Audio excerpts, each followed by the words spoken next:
Nestes domingos que antecederam o Natal, nós tivemos mensagens voltadas para o advento, a primeira vinda do Senhor Jesus Cristo. E em si nós consideramos cânticos. Os irmãos recordam, nós começamos com o cântico de Maria, exemplos de boas respostas ao grandioso fato de Deus enviar o Salvador, enviar Cristo.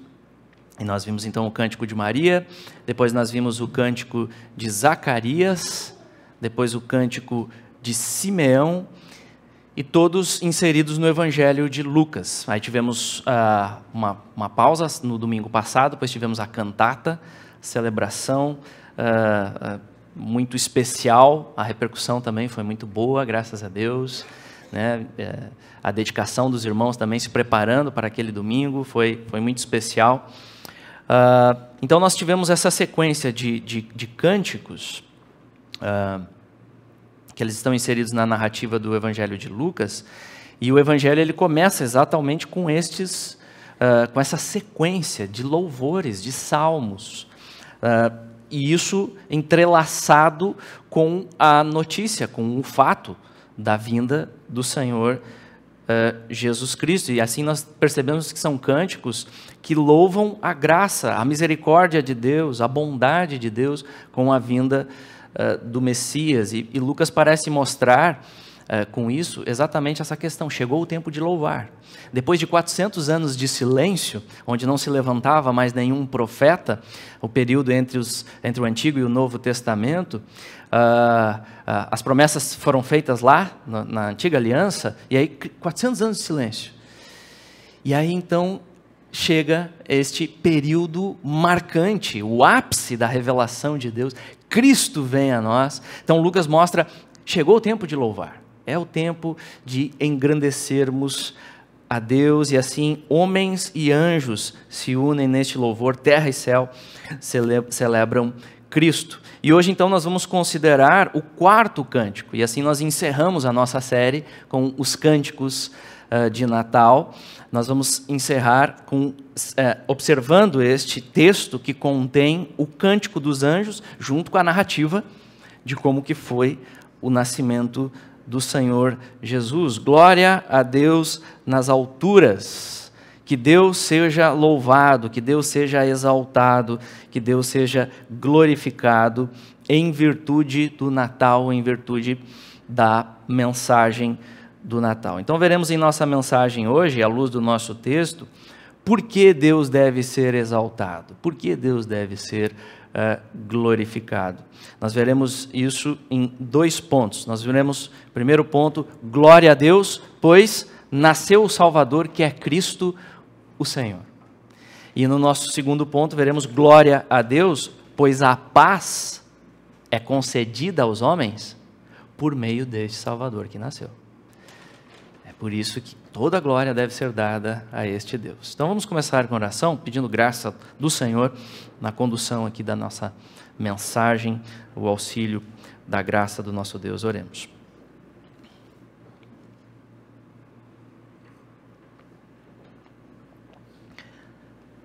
Amado Deus e Pai, nós te louvamos,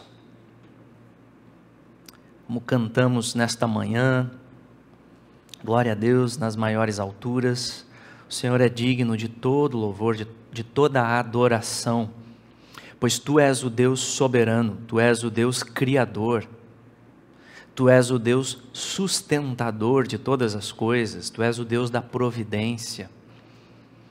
As circunstâncias estão debaixo da Tua soberania, todas elas, incluindo os menores detalhes das nossas vidas, debaixo da Tua soberania. E o nascimento de Cristo revela isso, mostra isso com uma clareza impressionante, como o Senhor rege a história. E nós estamos aqui, Pai, diante deste texto tão caro, tão precioso, que fala a respeito da vinda do Rei da Glória, aquele que deixou os céus e veio para este mundo caído de pecadores, por amor, um amor jamais visto, um amor incondicional, um amor sublime. Ele veio para conquistar a nossa salvação. Ele veio para trazer alegria. Ele veio para trazer vida, vida abundante. Ele veio para trazer paz, paz aos nossos corações atribulados, nossas mentes cansadas. Ele veio trazer paz. Por isso, o Senhor é digno de todo louvor, toda adoração, Pai. Então, nós pedimos a Tua graça, fala conosco à luz da Tua santa palavra, fala aos nossos corações, ajuda-me a ser claro no texto, possamos sair daqui edificados, alimentados com a sã doutrina, o Teu precioso Evangelho. No nome de Jesus nós oramos e agradecemos. Amém.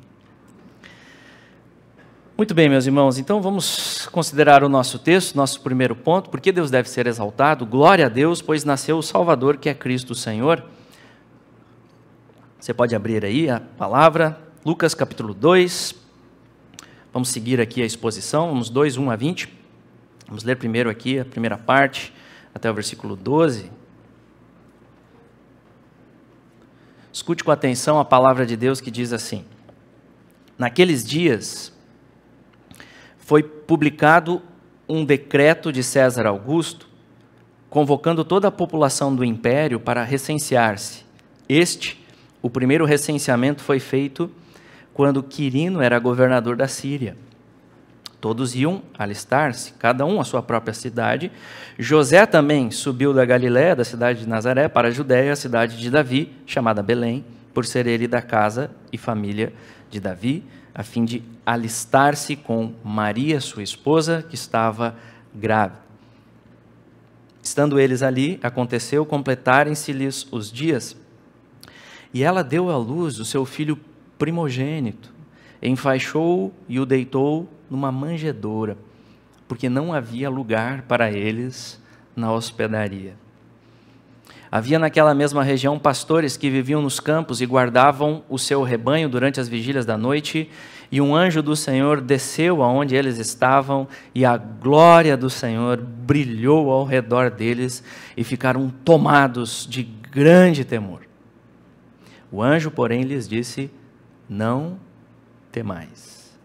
Eis aqui vos trago boa nova de grande alegria, que o será para todo o povo, é que hoje vos nasceu na cidade de Davi o Salvador, que é Cristo o Senhor. E isto vos servirá de sinal: encontrareis uma criança envolta em faixas e deitada em manjedoura. Até aqui a leitura em nosso primeiro ponto. E aqui então nós lemos a descrição de Lucas sobre como se sucedeu este fato extraordinário, o maior fato da história, o nascimento do Filho de Deus. E o evangelista Lucas, conforme os primeiros versos deste evangelho, ele destaca que tem por objetivo trazer uma exposição em ordem sobre os fatos históricos, fidedignos da vida de Cristo. Ele fez uma acurada investigação. Então, Lucas era um historiador, era alguém que foi pesquisar, provavelmente entrevistou as pessoas que participaram de todos esses acontecimentos aqui. Então, ele era um estudioso, médico Lucas, né? Um estudioso. E ele foi, então, investigar e pretendendo trazer as informações em ordem desses fatos extraordinários. E, claro, inspirado pelo Espírito Santo, conduzido pelo Espírito Santo, para trazer esta obra primorosa, o Evangelho, que relata a vida do Senhor Jesus, que relata quem é Jesus, este menino que nasceu. E veja, Lucas então diz aqui que este fato ocorre nos dias que foi publicado o decreto do imperador de Roma, César Augusto. Mais um personagem histórico, você encontra ele nos livros de história. Então, aí a preocupação de Lucas em pontuar a questão histórica, o fato histórico. Estamos diante de um fato, uma narrativa de algo verdadeiro, de algo fidedigno. César Augusto foi um grande imperador, teve um sucesso na sua gestão, tempo de paz, né? O início da paz romana está começando com este grande imperador. E ele então publicou este decreto que convocava todos os povos dominados pelo Império Romano a um recenseamento, incluindo Israel. Israel estava debaixo do jugo do Império Romano. E assim todas as pessoas deveriam se alistar nas suas cidades de origem. Por isso que José teve que voltar de Nazaré, eles estavam morando em Nazaré, teve que voltar de Nazaré para Belém, que era a cidade original da sua família. José era da descendência de Davi. E Belém é chamada de cidade de Davi, pois foi lá que Davi também nasceu. E qual o significado do nome Belém? O que significa o nome desta cidade Belém? Alguém sabe? Ninguém? Cidade de Belém? O que significa esse nome? Casa do Pão. Casa do Pão. Belém, Casa do Pão. Interessante observar. Porque anos depois, Jesus, este menino que nasceu, foi ele que afirmou: eu sou o pão da vida. O que vem a mim jamais terá fome. Aquele que veio preencher o nosso vazio existencial pós-queda, em virtude do nosso perverso afastamento de Deus, aquele vazio sem significado, sem sentido, ele veio preencher. Ele veio preencher. Ele é o pão da vida. Ele veio nos satisfazer eternamente em si mesmo, chamar a atenção para aquilo que nós devemos prestar a nossa máxima atenção, que é o próprio Deus, e assim sermos satisfeitos nele mesmo, no nosso Criador. Somos reconciliados através dele. Então, o pão da vida nasceu no lugar certo, ele nasceu na casa do pão, e não só o nome. É interessante observar a soberania de Deus em todo o processo. Isso é belíssimo, quando nós paramos para observar como Deus está no absoluto controle de todas as coisas. A providência de Deus. Nós não cremos no acaso, nós cremos na providência. Deus gerenciando os acontecimentos. Deus estava preparando todo o cenário para a chegada do Messias. Como diz a Escritura, ele veio na plenitude dos tempos, no tempo certo. Então, todo o cenário foi sendo preparado por Deus, e assim nós podemos entender que foi ele que direcionou este decreto deste político. Foi Deus que direcionou. O decreto de César Augusto está debaixo da soberania de Deus. E este imperador, sem ele saber, está colaborando com os propósitos de Deus, para que se cumprissem os propósitos de Deus, para que se cumprissem as profecias a respeito do Messias. E uma bem destacada a respeito do Messias era que ele nasceria onde? Onde? De onde viria o Messias? Lá no Antigo Testamento? Belém. Belém. Olha que interessante. José e Maria saindo de Nazaré, vindo para Belém por causa de um decreto. Senão Jesus teria nascido em Nazaré. Por causa de um decreto. Deus orquestrando todas as coisas. E a profecia, ela se encontra lá em Miqueias capítulo 5, versículo 2, que diz ali: e tu, Belém Efrata, pequena demais para figurar como grupo de milhares de Judá, de ti me sairá o que há de reinar em Israel, e cujas origens são desde os tempos antigos, desde os dias da eternidade. Esta profecia, ela acontece aproximadamente 700 anos antes do nascimento de Jesus. E agora está aqui, José e Maria vindo para Belém, para que Jesus pudesse nascer de acordo com as profecias. Este é mais um grandioso exemplo da fidelidade da palavra de Deus. A palavra de Deus não erra.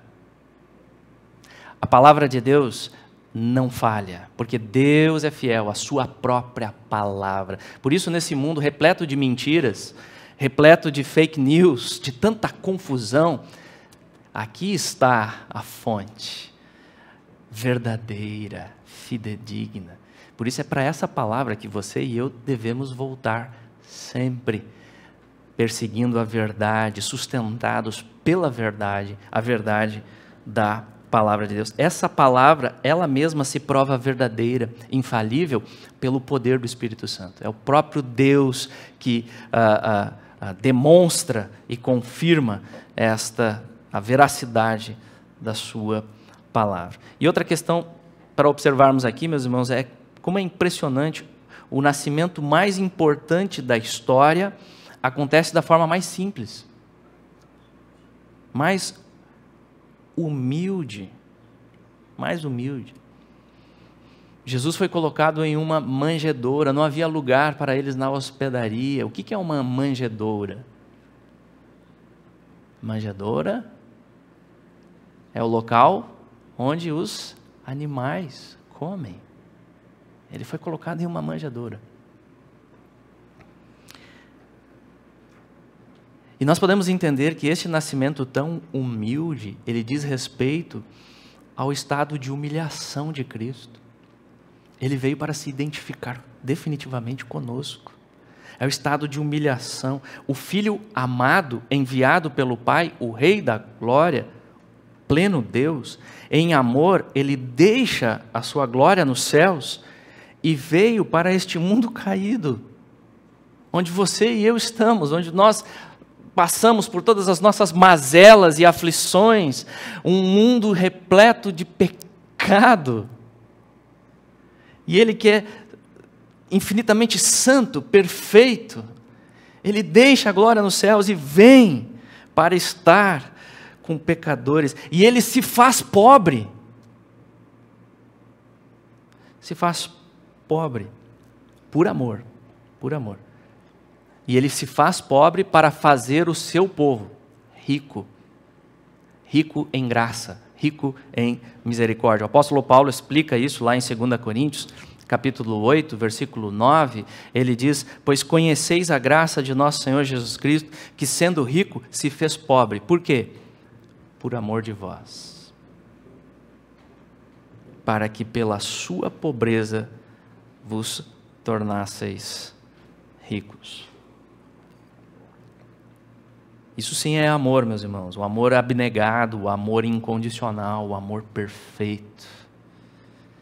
Ele vem por amor, e aqui nós temos o maravilhoso milagre da encarnação, o próprio Deus se fazendo carne.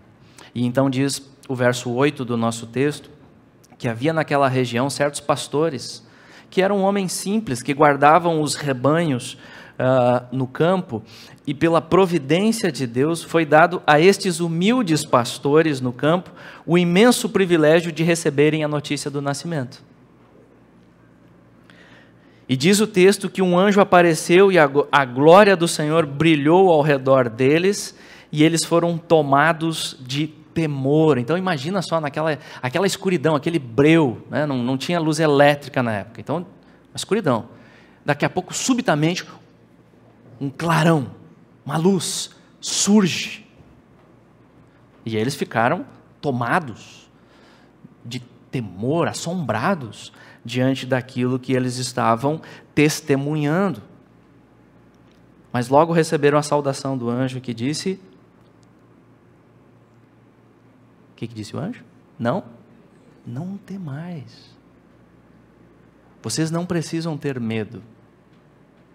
Vocês não precisam ter medo. Eis aqui vos trago boa nova de grande alegria, que será para todo o povo. Natal é mensagem de grande alegria, da maior alegria que pode existir para os pecadores perdidos. E por que essa mensagem é de tão grande alegria? O verso 11 responde. É que hoje vos nasceu, na cidade de Davi, o Salvador, que é Cristo, o Senhor. E nesta curta mensagem do anjo, nós podemos perceber aqui 3 nomes distintos para se referir a Jesus, 3 títulos distintos, que nos ensinam verdades fundamentais a respeito de quem é esse menino que nasceu. Verdades fundamentais a respeito da sua pessoa e a obra que ele veio realizar em favor do seu povo. Qual que é o primeiro termo? Quem é o menino que nasceu? é que hoje vos nasceu na cidade de Davi o Salvador. Jesus é o Salvador. Aliás, o próprio nome Jesus significa Deus salva. Portanto, Jesus nasceu, este menino nasceu, para salvar o seu povo, salvar aqueles que confiam nele. E salvar o seu povo do quê? Dos pecados, a pior miséria que pode existir, são os nossos pecados diante de Deus. Pelo pecado original em Adão, nosso primeiro representante, nós já nascemos neste mundo como pecadores, separados de Deus, merecedores do inferno somente. A Bíblia diz: todos pecaram e carecem da glória de Deus, mas este menino nasceu. Este menino nasceu. E aí muda tudo. Aí muda tudo. A triste realidade, ela é transformada. De pecadores perdidos, sem esperança, muda tudo, muda a história, porque nasceu o Salvador, este menino que nasceu em Belém, que foi colocado na manjedoura, tão simples, um momento tão simples, muda toda a história. Nasceu o Salvador. Deus providenciou um caminho para a nossa reconciliação. Por isso é para este Salvador que você deve se voltar sempre, com todos os seus pecados, com todas as suas ansiedades, com todas as suas inquietações. Você deve se voltar para Ele. Nasceu o Salvador. Então esse é o primeiro termo deste menino que nasceu. Qual o segundo termo? É que hoje vos nasceu na cidade de Davi o Salvador, que é Cristo. Jesus é o Cristo. O que significa a palavra Cristo? Tem gente que pensa que Cristo é o sobrenome de Jesus. Jesus Cristo. Não é sobrenome. Cristo é um título. A palavra Cristo do grego quer dizer a mesma coisa que Messias do hebraico, que significa o ungido. Ou seja, aquele que é separado para uma missão especial, como tinha no Antigo Testamento, os ofícios, né? Rei, sacerdote, Samuel, quando foi chamar Davi para indicar que ele seria rei, a unção, ungido. Então, separado, ele é ungido e separado para uma tarefa, uma missão especial. Portanto, o anjo está dizendo que finalmente nasceu em Belém o Messias prometido por Deus há muito tempo. Aquele que era tão esperado. Este Cristo que já era prometido desde Gênesis capítulo 3, versículo 15, depois da desgraça do homem caído em pecado, depois o homem virou as costas para Deus e prova as consequências disso. Prova a miséria disso.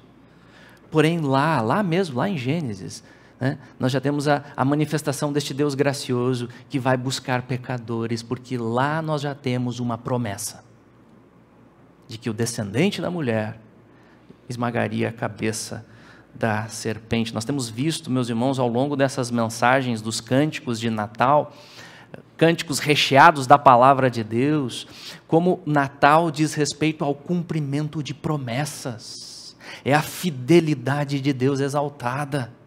A palavra de Deus não falha, o Cristo prometido, as profecias estão se cumprindo, aquilo que Deus falou, Ele cumpre cabalmente, a sua palavra não falha. Então este Cristo prometido veio,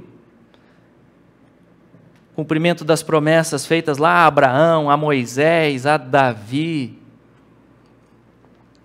Outra questão importante a respeito desse título, Cristo, é que ele foi ungido por Deus e cumpre os 3 ofícios que haviam no Antigo Testamento como nosso Redentor. Quais eram os ofícios que haviam lá no Antigo Testamento?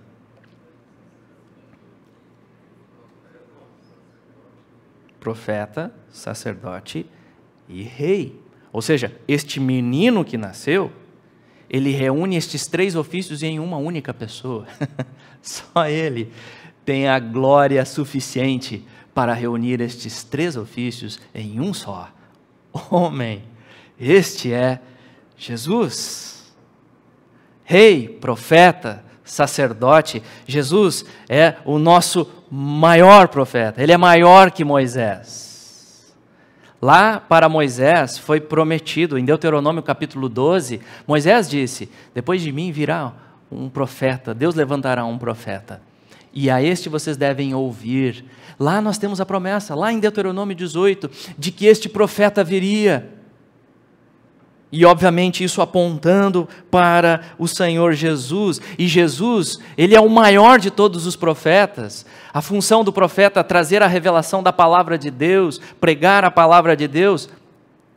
Ele é o próprio, Ele é a própria palavra encarnada entre nós. Ele é a plena revelação de Deus a nós. Jesus é o nosso sumo sacerdote.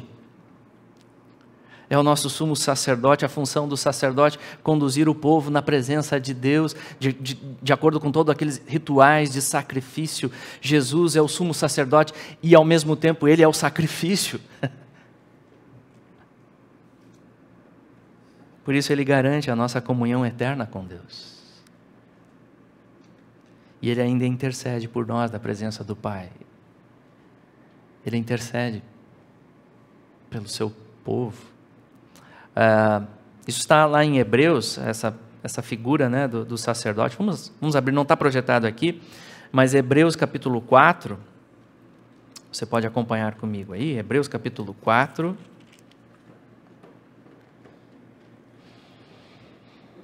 a partir do versículo 14,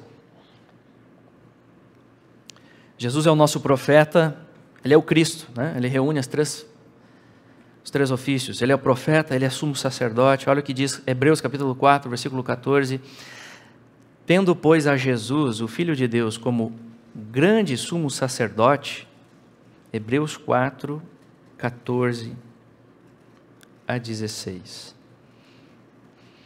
Tendo, pois, a Jesus, o Filho de Deus, como grande sumo sacerdote que penetrou os céus, conservemos firmes a nossa confissão, porque não temos sumo sacerdote que não possa compadecer-se das nossas fraquezas.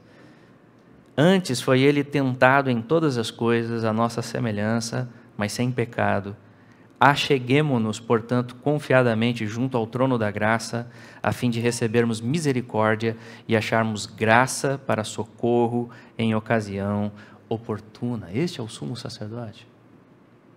Acheguemos a Ele confiadamente, trono de graça, e nós temos a certeza de que receberemos misericórdia, temos a certeza de que receberemos socorro, temos a certeza de que Deus nos ouve, inclusive. Isso é impressionante, parar para pensar, como é que Deus pode ouvir um pecador como eu? Pelos méritos de Jesus. Pelos méritos de Jesus, este sumo sacerdote que nos conduz à presença do Pai. Ele é profeta, Ele é sacerdote, Ele é o nosso rei. E como rei, Ele tem toda a autoridade. O seu reino foi inaugurado e será consumado na segunda vinda. E Ele tem toda a autoridade. Como rei, Ele nos livra e nos protege de todos os nossos inimigos. E é interessante observar, tanto José quanto Maria vinham da descendência de Davi, e isso é importante para que se cumpra a promessa de Deus feita a Davi, o grande rei de Israel, de que um descendente dele estabeleceria o reino eterno de Deus, que alcançaria as nações. E este é Jesus. Portanto, esse é o menino que nasceu, ele é Salvador, ele é Cristo. E qual a terceira palavra? Voltando ao nosso texto. É que hoje vos nasceu na cidade de Davi o Salvador, que é Cristo, o Senhor. Senhor. Esta palavra na tradução grega é usada muitas vezes para se referir ao nome de Deus. E é exatamente isso que ela indica aqui. Ela indica a divindade da pessoa de Jesus Cristo. Ele não é um homem qualquer. Ele não foi apenas um grande profeta. Ele é infinitamente maior. Ele é o próprio Deus que veio a nós. Este menino que nasceu em Belém é Deus, 100% homem 100% Deus, né? Depois de se revestir de carne, se fazer homem, se fazer humano, ele, em uma única pessoa, ele reúne as duas naturezas, que coexistem perfeitamente. 100% homem, 100% Deus. Não é 50%, 50%, não. É 100% homem, 100% Deus. Sem dúvida, a doutrina que vai além da nossa compreensão, mas nós cremos, pois é isso que a palavra de Deus nos revela. Por isso Jesus é o único mediador entre Deus e os homens. É o único que pode ser o nosso mediador. Ele é Emanuel, Deus conosco. Portanto, perceba que mensagem gloriosa o anjo está trazendo, e ela é de grande alegria. A palavra está dizendo, é de grande alegria, é para você celebrar mesmo, é para você se alegrar realmente diante dessa mensagem. E, meus irmãos, nós não podemos deixar de contemplar o sublime amor de Deus em tudo isso. Sublime amor, o amor incondicional de Deus ao enviar o seu amado Filho para se revelar plenamente a nós, redimir um povo para si mesmo. E essa verdade fundamental, dentre outras questões, estabelece a radical diferença do Evangelho para todas as demais religiões do mundo. Todos os sistemas religiosos deste mundo caído. A diferença radical do Evangelho. Porque os sistemas religiosos deste mundo, em sua essência, dizem o que o homem deve fazer para alcançar a divindade. O que o homem deve fazer para se melhorar, para atingir um estado de luz. O que o homem deve fazer para alcançar a divindade através de suas obras, através dos seus feitos. Mas a verdade bíblica do Evangelho é exatamente o oposto. É Deus condescendendo, é Deus descendo até a sua criação, é Deus vindo a nós, é Deus buscando pecadores, porque o homem caído em pecado não possui mais a mínima condição de se voltar para o Deus infinitamente santo. Não há nenhuma esperança para o homem em si mesmo se salvar por suas obras, pois tudo em nós é afetado pelo pecado, mas Deus, sendo rico em misericórdia, em o seu amor imensurável, enviou o seu amado Filho, concebido pelo poder do Espírito Santo, nascido da Virgem Maria em Belém, na plenitude dos tempos, para que todo aquele que nele crer não pereça, mas tenha a vida eterna, como diz João 3,16. Esse está aqui. Vamos ler juntos? Porque Deus amou ao mundo de tal maneira que deu o seu Filho unigênito, para que todo aquele que nele crê não pereça, mas tenha. Amém? Não podemos deixar de contemplar o sublime amor de Deus em toda essa narrativa, em todos esses acontecimentos, em todos estes fatos. Por isso eu pergunto, você percebe a grandeza incomparável deste menino que nasceu em Belém? Conforme o anúncio do anjo, esta é a mensagem do Natal. Por isso Deus deve ser exaltado. Por isso a glória deve ser dada a Deus, pois nasceu o Salvador, que é Cristo, o Senhor. Avançando, meus irmãos, em nosso segundo ponto, vamos observar que Deus deve ser exaltado, pois a paz é concedida aos homens exatamente por meio desse Salvador. Vamos seguir a leitura do nosso texto a partir do versículo 13. E subitamente apareceu com um anjo uma multidão da milícia celestial, louvando a Deus e dizendo: glória a Deus nas maiores alturas e paz na terra entre os homens a quem Ele quer bem. E ausentando-se deles os anjos para o céu, diziam os pastores uns aos outros: vamos até Belém e vejamos os acontecimentos que o Senhor nos deu a conhecer. Foram apressadamente e acharam Maria e José e a criança deitada na manjedoura, e vendo, divulgaram o que lhes tinha sido dito a respeito deste menino. Todos os que ouviram se admiraram das coisas referidas pelos pastores. Maria, porém, guardava todas essas palavras, meditando-as no coração. Voltaram então os pastores, glorificando e louvando a Deus por tudo o que tinham ouvido e visto, como lhes fora anunciado. Nós temos aqui, meus irmãos, o resultado da mensagem do Natal. Terra e céus louvam a glória de Deus. Surge uma multidão de anjos no céu louvando. Que noite gloriosa deve ter sido isso, meus irmãos. Que cena impressionante. Uma milícia de anjos louvando. E aqui nós temos o real propósito do Natal. Deus deve ser louvado. Deus deve ser exaltado. A glória dele deve ser exaltada, principalmente por sua obra redentora em Cristo Jesus. Obra que deixa até os anjos maravilhados. Os anjos anelando perscrutar, entender, conhecer a sublime revelação do amor de Deus para com os homens, a quem Ele quer bem.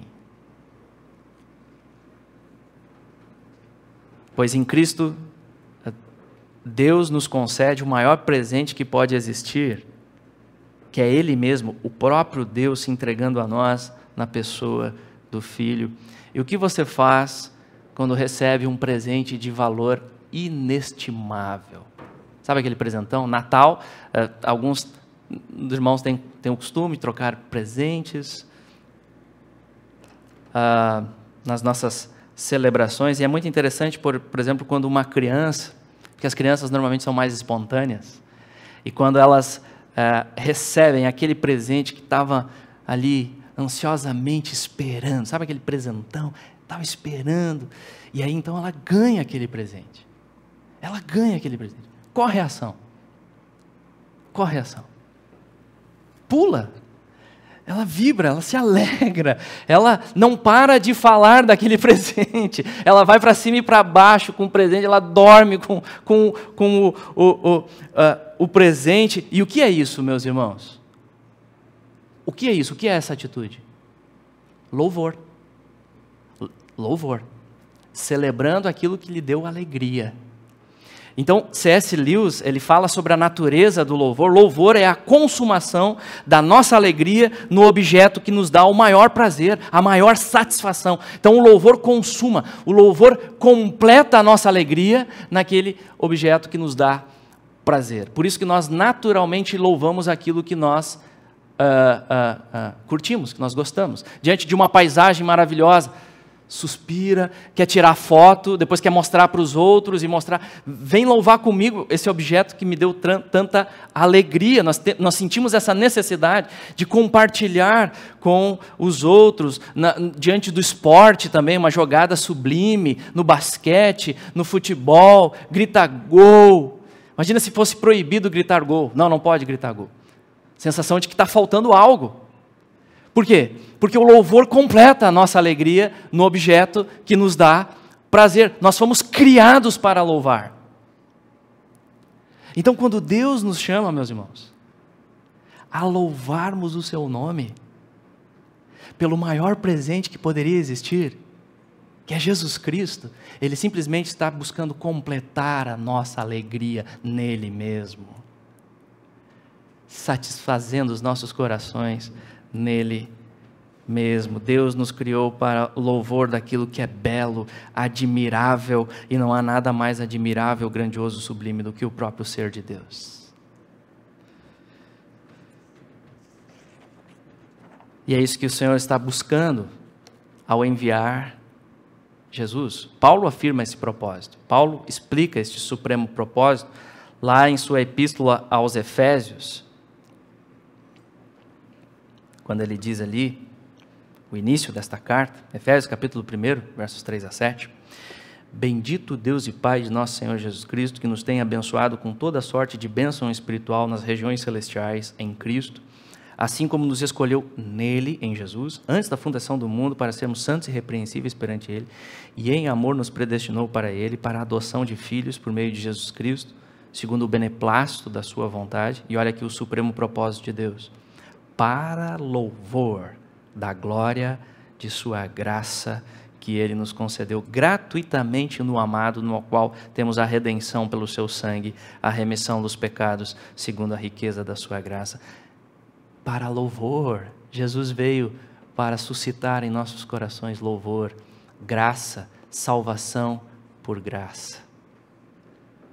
Esse é o resultado da encarnação Deus, pela graça, redime e faz os seus eleitos satisfeitos em Cristo Jesus. Por isso os anjos cantam: glória a Deus nas maiores alturas e paz na terra entre os homens a quem Ele quer bem. Note o cântico. Não é paz aos homens de boa vontade. É paz entre os homens a quem Ele quer bem. Ou seja, está implícito aqui que a iniciativa é toda de Deus, não do homem. É Deus que dá paz. É Deus que concede a paz, através da vinda do seu Filho, segundo o beneplácito da sua vontade, segundo a vontade dele, soberana.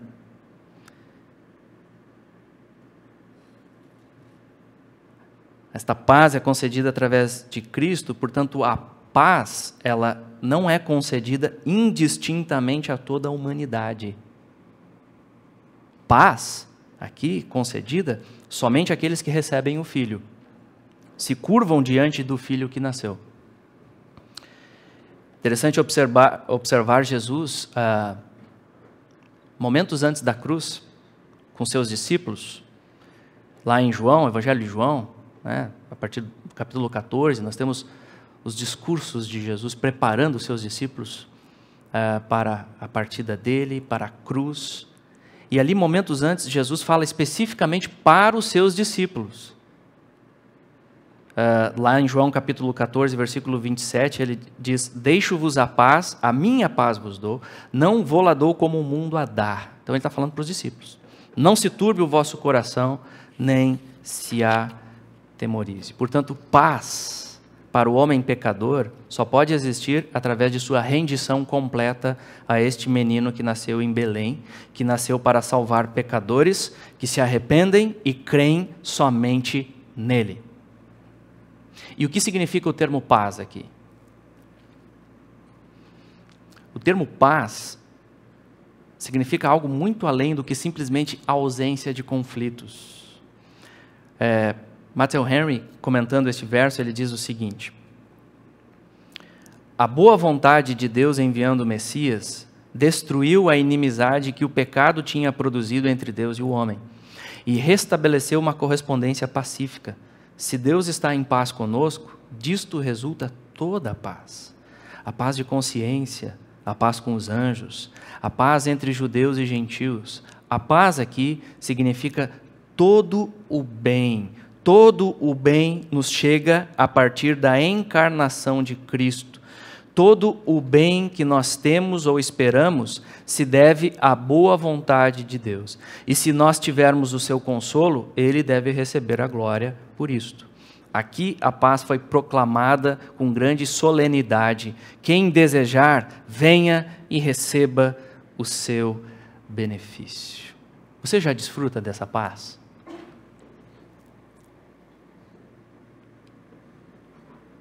Veja, somente em Jesus isso é possível. Esta paz você não alcança através dos seus feitos.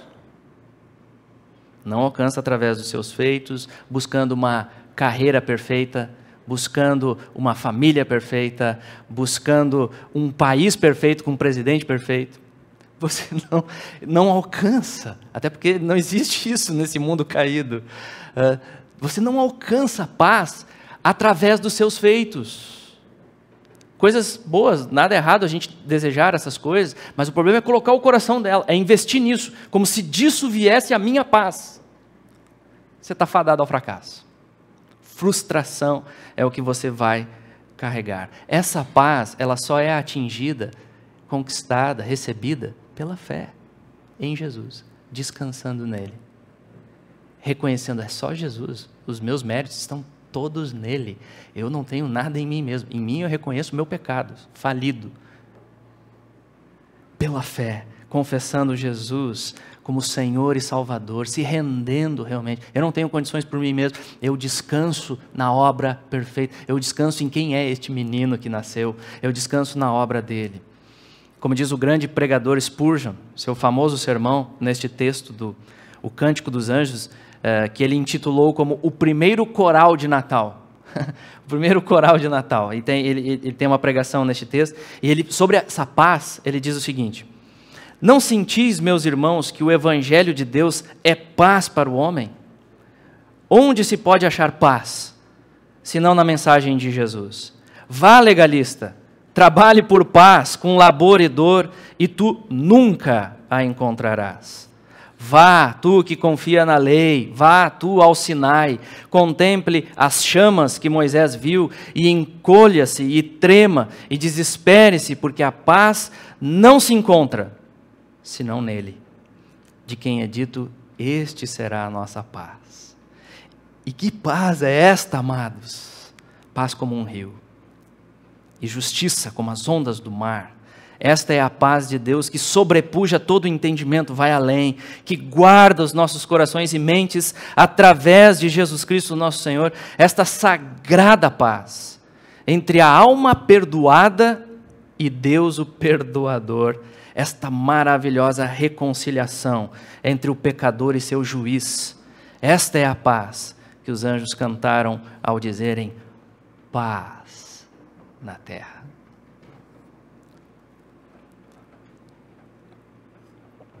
Por isso, meus irmãos, você deseja paz?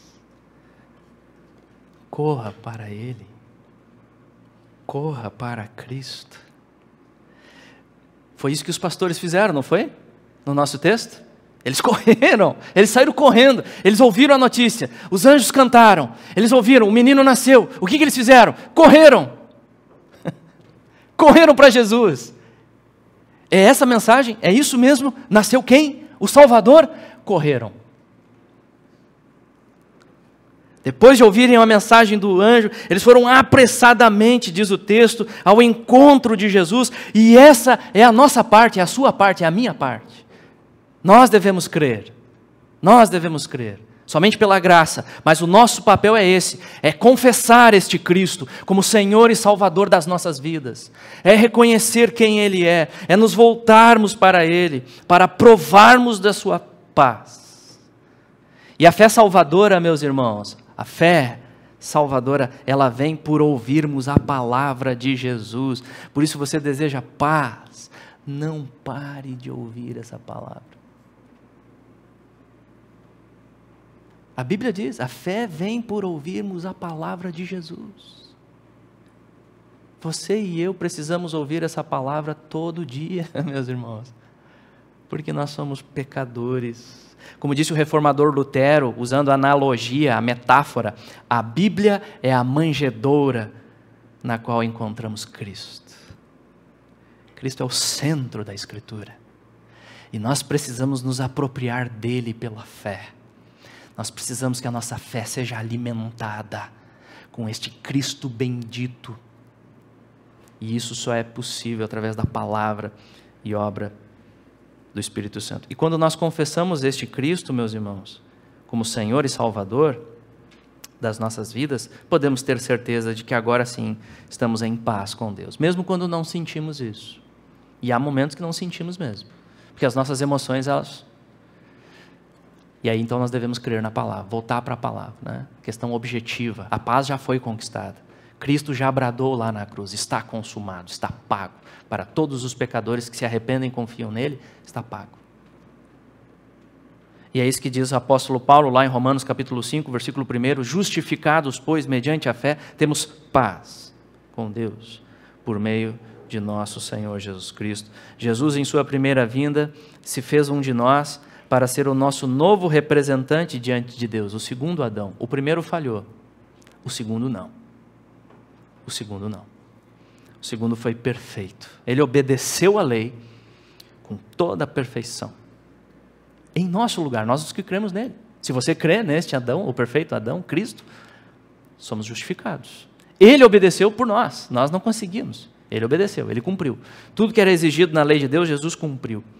E então, sem ter pecado nenhum, se entregou para morrer na cruz, para pagar o pecado nosso, no nosso lugar. Recebeu toda a ira de Deus destinada a nós pelos pecados em nosso lugar. E Ele ressuscitou para a nossa justificação. Somos justificados diante de Deus pela fé neste Salvador. E nele somos também santificados e seremos glorificados. Nada em nós mesmos, tudo por Ele. Por este bebê bendito que nasceu em Belém. A nossa justiça está nele.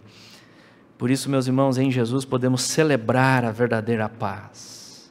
Podemos descansar em paz, podemos viver e morrer em paz. Como o cântico de Simeão, lembram? Aquele velho homem, o cântico de Simeão, depois que ele contemplou Jesus, depois que ele contemplou a salvação, ele disse: agora, Senhor, podes despedir em paz o teu servo, estou pronto para morrer. Por quê? Porque os meus olhos já contemplaram a tua salvação, que é Cristo Jesus. Paz nele. E veja, na sequência do nosso texto, diz que os pastores viram o bebê na manjedoura, então eles correram para Jesus, então foram lá, confiando em Jesus, e perceba o que eles fizeram depois, versículo 17. Divulgaram o que lhes tinha sido dito a respeito deste menino. Eles não conseguiam, eles precisavam contar, eles precisavam falar o que aconteceu com eles. O Evangelho faz isso com a gente. O Evangelho faz isso com a gente. Quando nós conhecemos o Salvador, quando conhecemos essa paz, a gente quer contar para as pessoas. Olha, não adianta, você não vai conseguir essa paz através das coisas dessa terra, correndo através dos seus feitos. Essa paz, ela só existe em Jesus. Nós queremos falar para as pessoas. Nós desejamos. Os pastores, eles divulgaram, eles falaram aquilo, eles contaram tudo o que viram e ouviram sobre Jesus, eles compartilharam o Evangelho. Todos ficaram admirados. Maria guardou as palavras no coração, meditou nelas. E os pastores saíram de lá louvando e glorificando a Deus. Veja como a mensagem do Natal, recebida pela graça nos corações, produz também testemunho. Testemunho.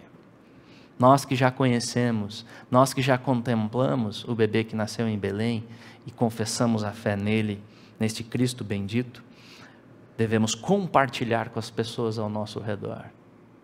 Salvação só nele. Só nele. Compartilhar as boas novas, as notícias de alegria, nasceu o Salvador. E isso diz respeito às nossas vidas também. Nós temos este privilégio e também responsabilidade. Sendo assim, compartilhemos com as pessoas ao nosso redor que nasceu o Salvador. E somente nele os homens podem ter paz com Deus. Concluindo, meus irmãos, essas então são verdades relacionadas à mensagem do Natal, e por isso Deus deve ser louvado. Glória a Deus, pois nasceu o Salvador, o Verbo se fez carne e habitou entre nós, cheio de graça e de verdade. Glória a Deus nas alturas, pois a paz nos é concedida somente por meio deste Salvador. Meditemos nesta mensagem, com o nosso foco naquele que nasceu, morreu, ressuscitou, ascendeu aos céus, e conforme a promessa, este que se humilhou, ele vai voltar em glória, para julgar vivos e mortos, consumar a redenção do seu povo, e diante dele todo joelho se dobrará. Todo joelho se dobrará, como diz Filipenses, capítulo 2, versículos 9 a 11. Tende em vós o mesmo sentimento que houve também em Cristo Jesus, pois ele, subsistindo em forma de Deus, não julgou como usurpação o ser igual a Deus, antes a si mesmo se esvaziou, assumindo a forma de servo, tornando-se em semelhança de homens e reconhecido em figura humana, a si mesmo se humilhou, tornando-se obediente até a morte e morte de cruz, pelo que também Deus o exaltou sobremaneira, e lhe deu o nome que está acima de todo nome, para que ao nome de Jesus se dobre todo o joelho, nos céus, na terra e debaixo da terra, e toda língua confesse que Jesus Cristo é Senhor, para a glória de Deus Pai. Amém? Amém. Confessemos Ele hoje, para reconhecermos Ele na glória e desfrutarmos da salvação que Ele conquistou pelo seu povo. Vamos orar.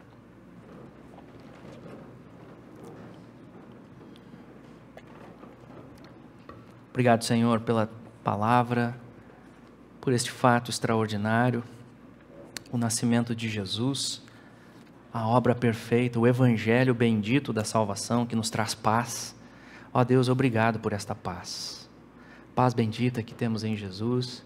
Pai, perdoa os nossos pecados, as nossas falhas. Nós lutamos, ó Deus, ainda contra os nossos pecados e a nossa ansiedade, tantas coisas, Senhor, mas estamos aqui para confessar realmente os nossos pecados, Senhor, e reconhecer que só Jesus é a nossa salvação, só Jesus é a nossa paz. Por isso, Pai, fala aos nossos corações, pelo poder do Teu Espírito Santo, Ajuda-nos a desfrutarmos desta paz, ó Deus, meditando na Tua palavra, andando em comunhão contigo, Senhor. Ao longo deste dia e de todo o ano que vai começar, que possamos andar com o Senhor, desfrutando desta paz que excede o nosso entendimento.